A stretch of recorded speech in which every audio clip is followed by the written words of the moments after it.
Well, ITV's correspondent Peter Smith joins me now live from Colombo. Peter, what's striking in your story is that this is an uprising and an occupation by ordinary citizens, regular people who've sort of been pushed to their limit. And we're still seeing that today in Colombo. People here, you can probably hear the noise of the gas cylinders rattling on the pavement because there has been a rare delivery of cooking gas to the country, and people have been queuing overnight, waiting in the baking heat, unbearable humidity, just hoping that they can get their hands on one of these cylinders that would see them through till the next month.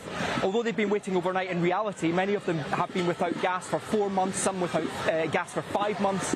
I was speaking to one gentleman in the queue here who lost his business. He was a street vendor selling food on the street, so without cooking gas he had no income. As a result of that, his wife has had to leave home. She's gone elsewhere to find work. His children have gone to stay with grandparents. It is a desperate situation, and what's interesting is that this is it was already a vulnerable situation economically, and they were pushed over the edge by external factors that will be affecting every country in the world. The global cost of living crisis and Russia's invasion of Ukraine, putting a blockade on Ukrainian ports and making gas more difficult to get their hands on. So other countries in the world will be watching what happens when people are pushed to the brink.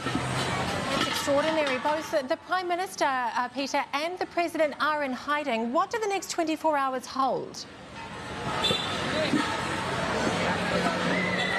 What we know is the President has announced, or he's been briefing, that he will resign tomorrow. People here say they will believe that when they see it because they've been deceived by this President before. Constitutionally, the Prime Minister in Sri Lanka should replace him.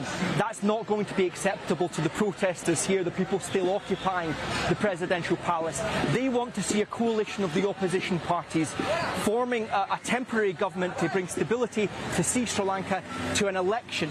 They would like an election to deliver a new start, fresh change, but there have been multiple rounds of talks, and as yet the coalition parties have not managed to strike an agreement to have a breakthrough. And at the moment what we have in Sri Lanka is anarchy. There is no gas, the people are running out of fuel, there's no money, and they're running out of patience, and they have no leadership. And whoever takes over, Peter, inherits this monumental crisis.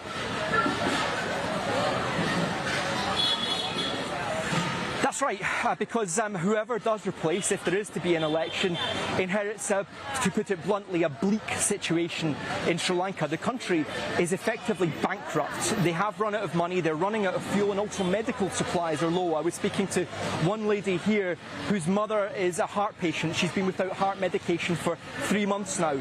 There is no sign of that changing because of the economic crisis here and the mismanagement of the country.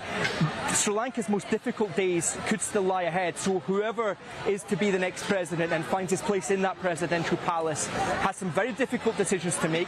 There have already been appeals to Russia to bring gas in. That's something that the Western world doesn't want to see. But Sri Lanka has its back to the wall, and as I say, whoever inherits the presidential palace has the most difficult decisions ahead. And as we say, this is a global cost of living crisis. The gas shortage is affecting every country in the world. It's likely that the situation in Sri Lanka is something that we will start to see happening elsewhere. Sri Lanka is the canary in the coal mine. Well, thank you so much for your reporting. ITV's Peter Smith, live there from Colombo.